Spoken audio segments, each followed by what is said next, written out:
L'un des plus grands outils, si ce n'est pas le plus grand outil, que Satan utilise contre les gens est la peur. Des sentiments de peur. Satan offre toujours l'opposé de ce que Dieu veut vraiment que nous ayons. Et Dieu veut que nous ayons de la foi. Tout ce que nous recevons de Dieu est par la foi. Mais nous recevons en fait du diable par la peur. Et donc la seule façon de vaincre la peur est par la foi. Et la Bible dit que Dieu ne nous a pas donné un esprit de peur, mais de puissance et d'amour et de sagesse. Et la Bible amplifiée dit « et un esprit de maîtrise de soi ». J'aime cela. Maintenant, juste une leçon rapide. Ça ne fait pas partie de mon message, mais nous allons juste suivre l'esprit aujourd'hui. La peur est un sentiment, c'est un esprit qui crée des sentiments, et c'est des sentiments que quelque chose de mauvais arrivera.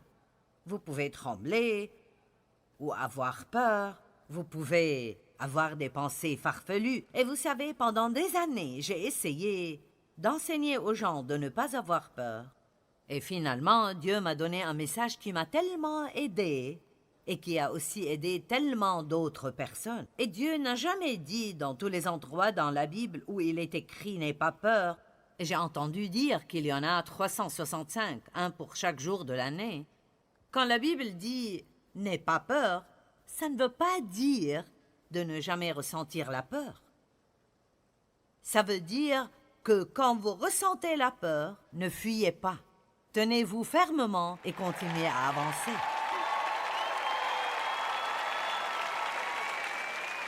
Le courage est en fait le fait d'avancer dans la présence de la peur.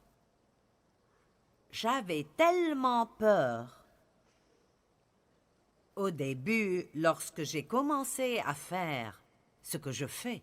J'avais si peur quand Dieu m'a dit de quitter mon travail et de lui faire confiance et de me préparer pour le ministère. J'étais habituée à prendre soin de moi-même. Je ne voulais pas dépendre tellement de quiconque, mais quand je regarde en arrière et je pense « qu'aurais-je manqué si je n'avais pas essayé en croyant que j'avais raison.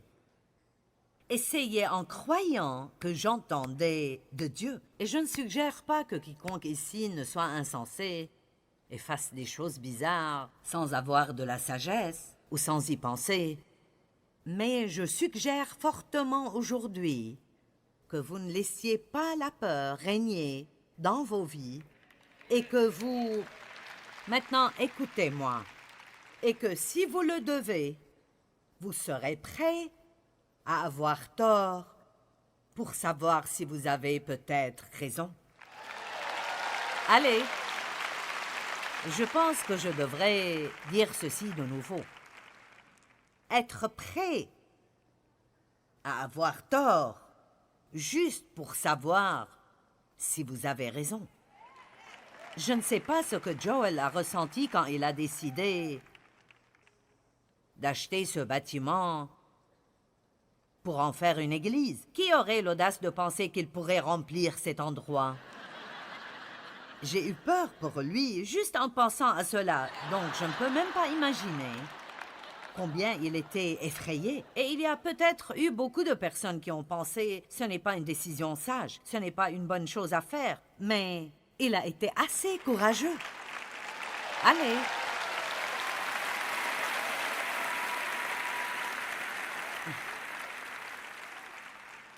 Je veux vous dire quelque chose. Être un bon leader, je vais vous le dire tout droit, ça requiert beaucoup de courage. Il faut vraiment beaucoup de courage. Et je respecte les personnes qui sortent et essayent. Je préférerais en fait essayer et échouer que vivre ma vie dans une petite zone de confort où je suis sûre de ne jamais faire de progrès, où je ne parais jamais mal devant personne. Donc gardez en tête qu'à chaque fois que vous essayez de faire des progrès dans votre vie, le diable essaiera de trouver une raison de vous effrayer et beaucoup de la peur se transforme en « Eh bien, que penseront les gens ?» Que penseront les gens? J'aime ce que Paul a dit dans Galates 1:10. Si je cherchais encore à plaire aux hommes, je ne serais pas maintenant serviteur du Seigneur Jésus-Christ. Amen.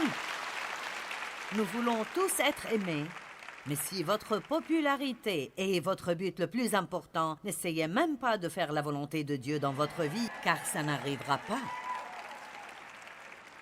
Et je pense que peut-être que Dieu me guide dans cette direction juste pour un tout petit moment, parce qu'il y a des personnes ici qui sont vraiment près de faire un pas qui vous guidera dans une vie simplement, une vie merveilleuse,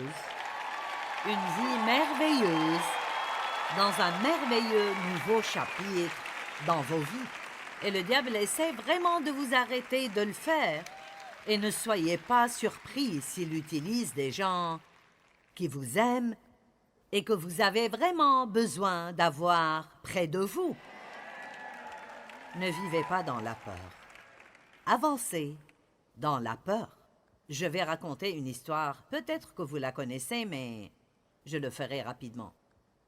J'ai cru que Dieu me donnerait une opportunité de prêcher et que quelqu'un me demanderait de prêcher, que ce soit une petite étude biblique ou... Je voulais quelque chose de grand. J'avais une grande vision. Et pendant des années, je faisais de petites choses. Et quand vous croyez pour de grandes choses, les petites ne vous enthousiasment pas. Amen. Mais vous ne pouvez pas mépriser les petits commencements. C'est là que votre fidélité est testée. En résumé, j'ai finalement eu 2 opportunités de prêcher. L'une était à Colorado et l'autre était à Jacksonville, en Floride. Eh bien, celle qui était à Colorado...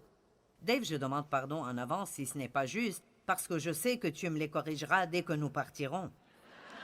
Mais il y avait un prédicateur bien connu qui allait parler juste avant moi, et donc j'ai senti que c'était génial, parce que j'ai pensé que j'aurais une audience garantie. Vous savez, tout le monde le connaît et l'aime, et donc même s'ils sont coincés avec moi, ils seront dans le bâtiment. Eh bien, quelque chose est arrivé et il a dû annuler.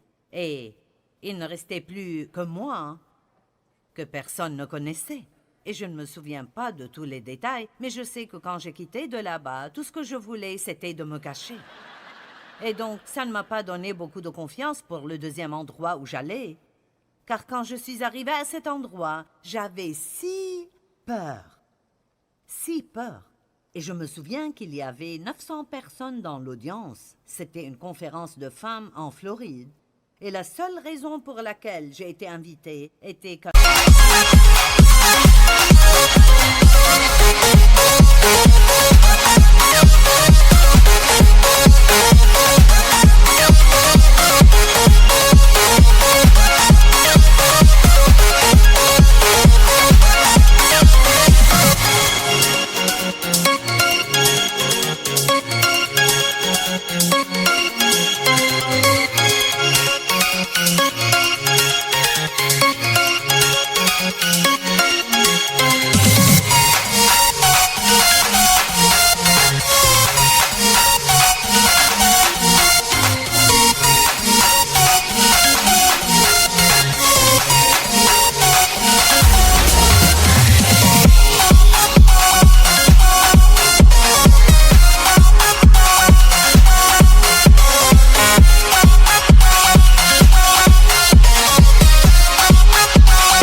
Prédicateur avait annulé, et quelqu'un qui connaissait quelqu'un qui me connaissait à moi.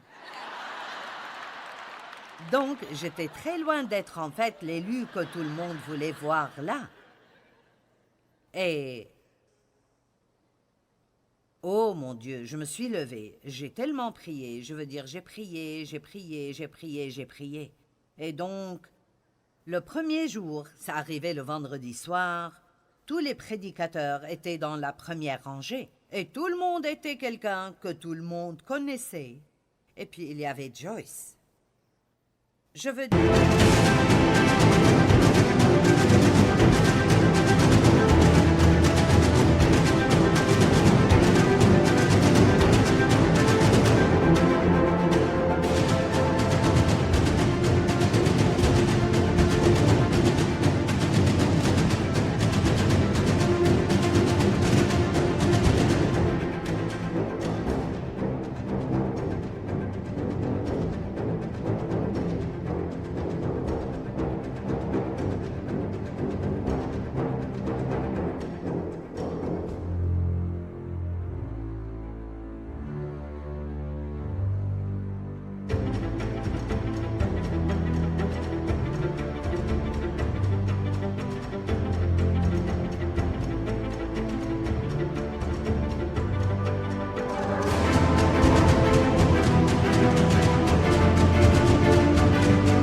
Tout le monde avait un titre. Évêque ceci, révérend ceci, docteur cela, pasteur tel ou tel.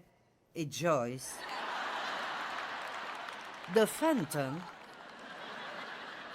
dont personne n'a jamais entendu parler. Et donc, j'ai eu cette grande vision de vendre des messages. Ce n'était pas juste pour faire de l'argent. J'ai senti que Dieu disait, tu iras partout et tu auras un grand...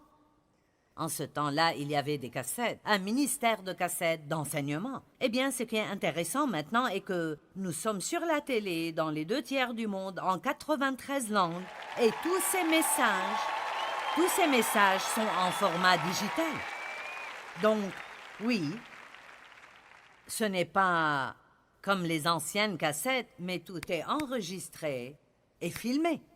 Et donc, nous amenions toujours beaucoup de ressources avec nous, où que nous allions. Nous amenions tous ces disques. Je ne pense pas que j'avais écrit de livres en ce temps, et donc Dave amenait tout.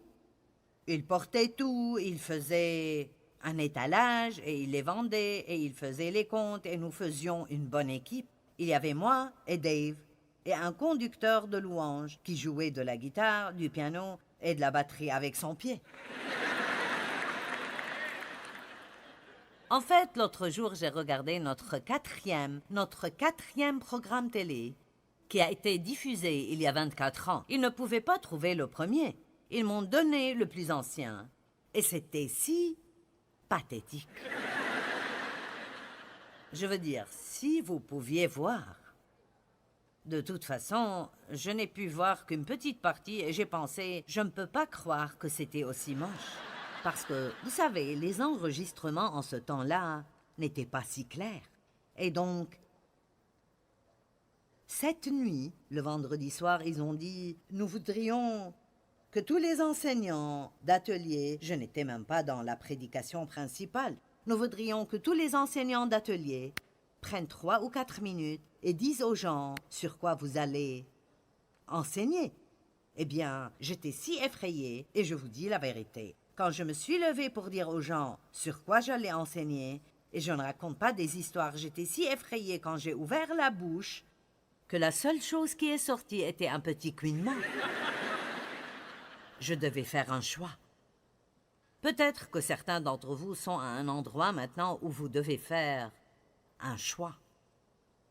Je pouvais soit fuir et retourner à Fenton comme le diable me disait de faire. Qui penses-tu que tu es? Tu vas te ridiculiser. Tu devrais juste faire tes bagages et rentrer chez toi. Tu te souviens de ce qui est arrivé à Colorado? Ce sera pire ici. Ou je savais que je pouvais creuser juste un peu plus profondément et essayer une deuxième fois. Allez, quelqu'un reçoit une parole aujourd'hui. Peut-être que vous avez eu quelques échecs, mais vous devez creuser un peu plus profondément parce que vous ne pouvez pas le sortir de votre cœur. Peut-être que vous devez creuser un peu plus profondément et essayer une fois de plus.